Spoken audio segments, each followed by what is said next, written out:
What's going on, everybody? It's your boy B-RAD, and welcome to Epicrypt AI for the first episode ever. I'm so excited.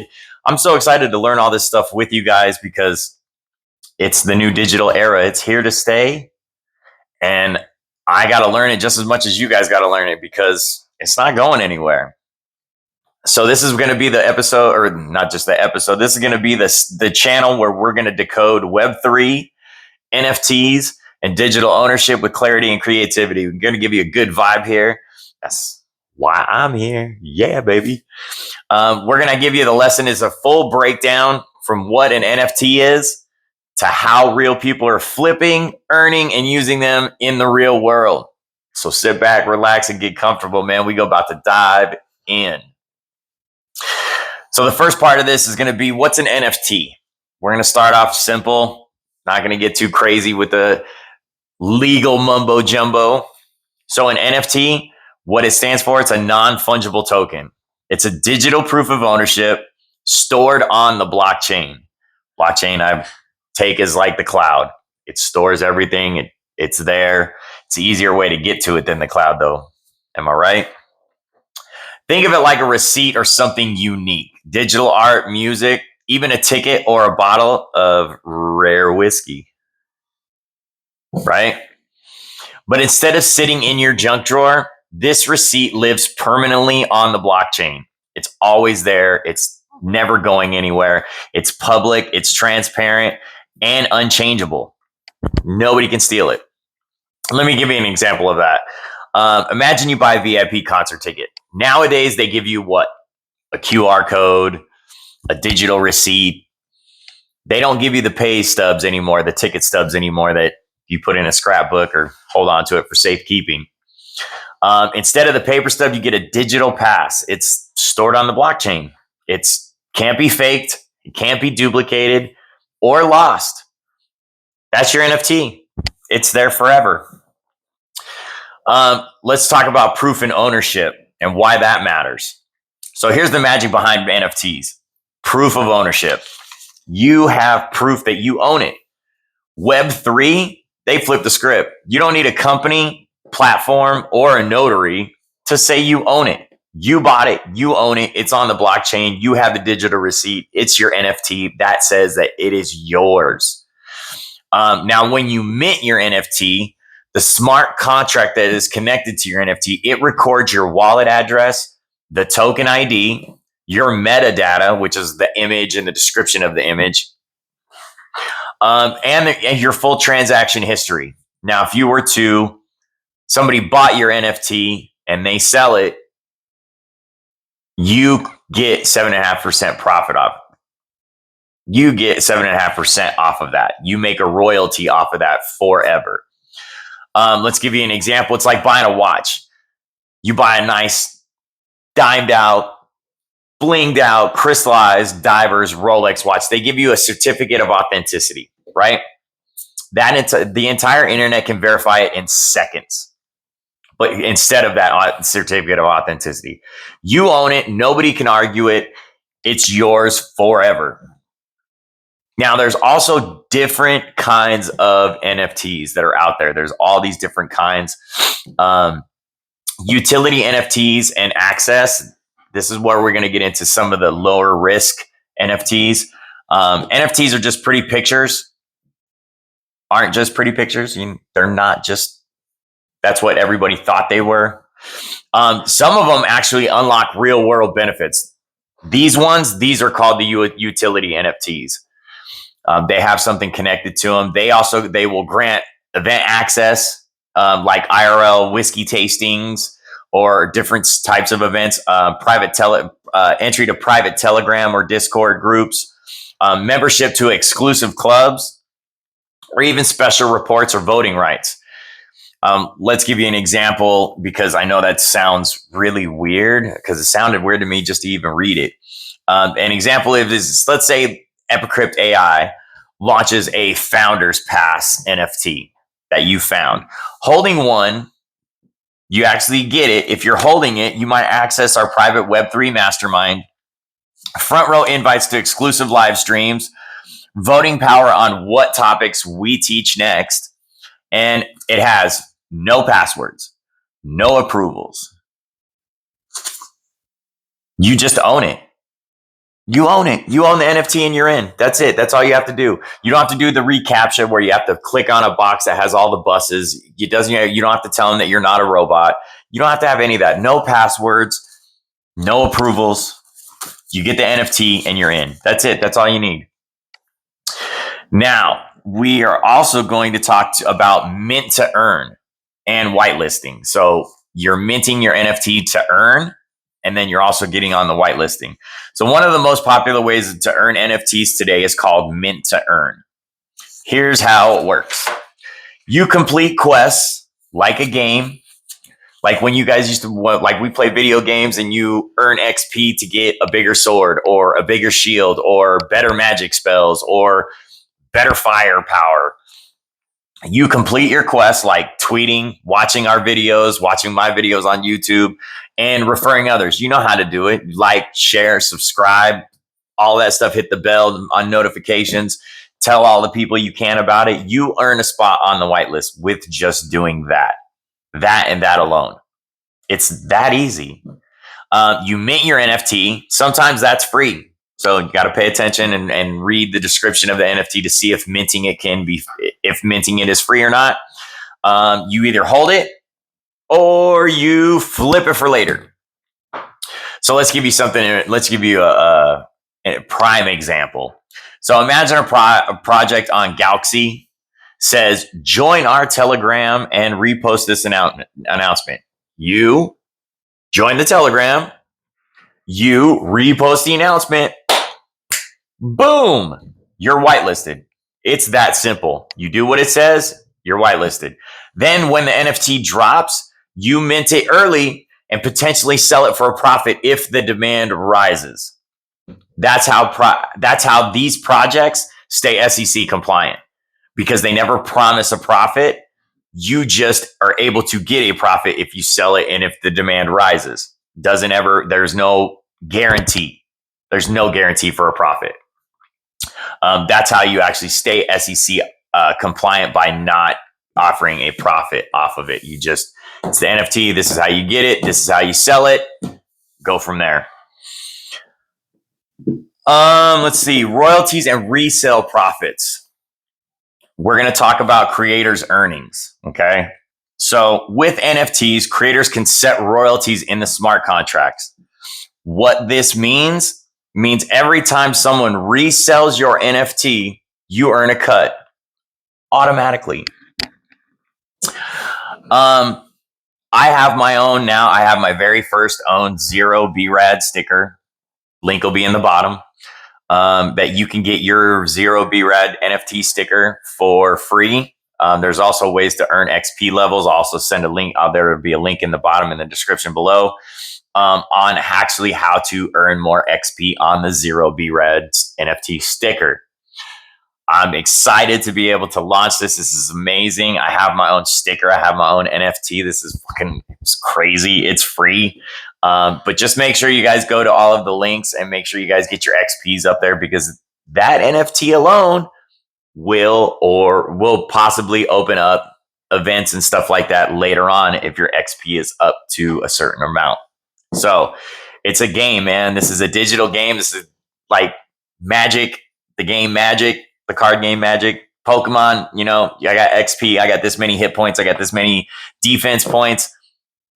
Those are the things that you look for. Those are the things that you look to see to try and get your XP up, because that NFT, that 0 B-RAD sticker NFT, will open up other things as time goes on. I told you, man, this is the digital era. This is the way it's going to go. All right, so let's give you an example of it. Another example. I told you about my 0 B-RAD sticker, but you create a collection of AI art, right? Each time it resells on OpenSea or Blur, you're getting 7.5% every time. And now, mind you, this isn't just one. It's a collection of art. That's the example. It's a collection, and you sell it, and 7.5% comes back to you. Period. You just can't tell people, guarantee people a profit off of it. You can't guarantee anything. It is what it is. If it does that, awesome. If it doesn't, you can't get mad. You're gonna get that 7.5% forever. Forever. That's a forever thing. That never stops. You get every time that NFT sells, you get 7.5%.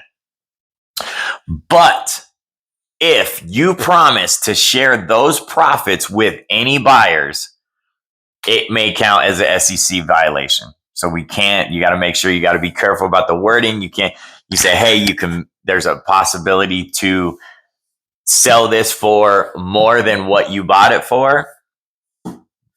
You got to be careful with the wording. You can't, you can't say that you can't guarantee a profit off of that NFT. It's just if the demand rises and you potentially sell it when the demand rises, there is a profit to be made, but nobody can guarantee that that NFT is going to give you a profit. That's where you get into an SEC violation, and that could shut everything down. So that's why we're trying to keep the wordage right. We're trying to keep it safe. We're trying to keep it to where you understand it too. That's the thing, is that not everybody can understand this stuff. I don't understand a lot of it. I'm still trying to get into it. So like I said, we're learning together. This is what this YouTube channel is all about, ladies and gentlemen. We're bringing a good vibe. We're bringing some information, and we're also giving you examples of that information to where you can understand it and not be too confused with it. I mean, I've went over a lot of this, and some of it was confusing. And in later episodes and in the future episodes, we definitely will dive in and divulge all the information into a lot of these things. You also can comment on this video and make sure that you guys let us know what's something you want to learn about. Do you want to learn more about Web3? Do you want to learn more about NFTs, whitelisting, minting NFTs early? Like, let me know what you guys want to learn about, because that helps me to learn, as well as teaching you what I've learned on figuring this out. Oh, let's see. All right, fractional ownership. Now, there's a way to actually split up an NFT into fractions and sell it in different fractions. Let's give you an example. Like, let's say you have a $10,000 bottle of whiskey. That's not a $10,000 bottle of whiskey, but it's a dope ass bottle of whiskey. And let's say you want to sell that into parts, in pieces, not just that one bottle. You want to do it in pieces. Fractional NFTs let you split the ownership into 100 parts and sell them individually. So I don't have 100 bottles of this, okay? But I can sell 100 pieces of this as an NFT. So let's just say, let's say you buy stock in a whiskey barrel. Everyone shares in the potential profits or tastings, but there's always a legal gray area. If people expect profit, or if you're pooling your investor money, that may count as an SEC violation, and that's where the rules will apply. So I don't have 100 of these bottles, but I want to sell 100 shares of it. If those shares end up potentially selling past that point, there is a potential for profitability, but you can never guarantee, nor can you ever actually tell the people, if I make a profit off this NFT, off my NFTs, I will pay you a certain percentage. There's no way to get into that. That's an SEC violation. You have to totally be careful with when talking about stuff like this, because there's a definite gray area. You can definitely not expect profits or pool the investor money. You will definitely tie your hands and get into violation with the SEC. We're going to talk about the different types of NFTs. There's quite a few out there for 2025, and there's also ones definitely to look for. Not all NFTs are the same. There are quite a few main types in 2025, and whether they're SEC safe or not. So type description and the SEC risks. So our first ones are going to be your low risk, the ones you want to look for to invest into or buy these types of NFTs, because these are the ones that are going to be definitely the lowest risk and the ones we're going to be learning about and I'm going to be teaching about. There's first one is going to be the utility NFT access tools and content. This is a low risk NFT, definitely one to look out for. Second on the list is going to be your membership NFT club identity. That is also a low risk. That's also going to be like your membership, like a membership card. You're going to have this membership NFT and it's going to be your club identity. So it's going to be in your wallet. Once you mint it, it's going to be in your wallet. It's a low risk. So definitely one that is SEC compliant and one to watch out for because it's one of the lower risks of the NFTs. Our NFT digital AI artwork, we all have seen this before. This is how NFTs started. It's definitely a low risk and one to watch out for your collection for digital AI artwork. The next one is going to be identity NFT profile or verification use. So there's going to be NFTs for that. It's also a low risk NFT to definitely watch out for. All of my low risks that I'm talking about now are going to be the ones you want to watch out for and invest in. The soulbound NFT non-transferable that's tied to you is also low risk. That's definitely one to watch out. Soulbound, one to watch for. You have also your ticket NFT event passes. Those are going to be like your ticket stubs. Those NFTs are going to be definitely a low risk to keep. Your gaming NFT in-game items with no profit promises is a medium risk.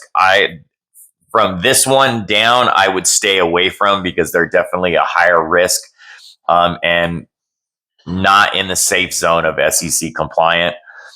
Revenue sharing, NFT profits go to the holders. That's a high risk. Stay away. Your security NFT promised returns or dividends. See, both of these, they're talking about being promised. You don't promise anything. Don't promise no profits. Don't promise no return on dividends. None of that stuff. That's also high risk. And then your last one, fractional ownership shared ownership of one item. That was confusing. I wouldn't even touch that because doesn't even sound right when you say it. But that's also a high risk. So if you're building or investing, stick with utility, art, membership, soulbound, and ticket. Those are the safe zones. Those are all the safe zones for your NFTs of 2025. That's going to be where your safe zone is. Now, we did do a Q&A with some students. We had a panel that we put together for Epicrypt AI community, and there were some frequently asked questions. One of them was, where is ownership stored? So it's on the chain, on the blockchain. It's recorded in the NFT smart contract, visible on Etherscan or marketplaces. You can actually check it holds your wallet and everything else. It shows your ownership. Everything is stored on that blockchain. So it's all recorded and it's visible on Etherscan or marketplaces. Second question was, how do I use NFTs to get into events or chats? That's an excellent question. Token gating is how. Apps like collab.land will check if your wallet holds the right NFT, then unlock the access. So your NFT, as you build, like I told you guys, if you're building your XP on how to build XP on this NFT, it'll tell you how to do this stuff. It'll tell you what links to go to build your XP on your NFT. Once your XP gets to a certain amount on your NFTs, it'll start unlocking access to certain things. If it holds it the right way, if your wallet holds the right NFT for these access points, then yes, it will unlock access to these events, to a lot of the stuff that you're looking for, events, chats, stuff like that. What's the difference between a utility NFT and a security NFT? So the utility NFT equals access or experience. A security NFT equals financial return or profit sharing. One is safe, the other is regulated. So I would stick with the utility and stay away from the security. Utility, between the two, utility is definitely a low risk and the security is a high risk. That talks about profitability and stuff like that. And that's just SEC regulations can be thrown on those. And it's not something you want to get into on the high risk. So here's the Epicrypt AI strategy. This is what we want to do for 2025. We want to use utility, art, and membership NFTs only. You want to avoid revenue sharing or profit promises. Any revenue sharing, any profit promises on anything that's an NFT, stay away from. It's not gonna be good. Trust me. We launch NFTs through Zeely and Galaxy Quests. All right, and we stay compliant, creative, and transparent. We try. How transparent am I being? I'm being as transparent as I can be. Trust me. NFTs aren't just hype anymore. I told you it is here to stay. It is the digital era. This is the stuff that we need to get into. We need to start doing it now while it's brand new and still fresh, to be able to get into the first steps of all of these NFTs. Their infrastructure. You know what I'm saying? And if you understand how to earn, use, and build with them, you're already ahead of the game. I just want to let you guys know this has been the first episode of EpicCrypt AI series. Make sure you hit the subscribe button. Make sure you hit the likes. Make sure you hit the bell and ding on it every time we drop a video. And until then, keep building boldly. It's your boy B-RAD. I'm out this mofo. Peace.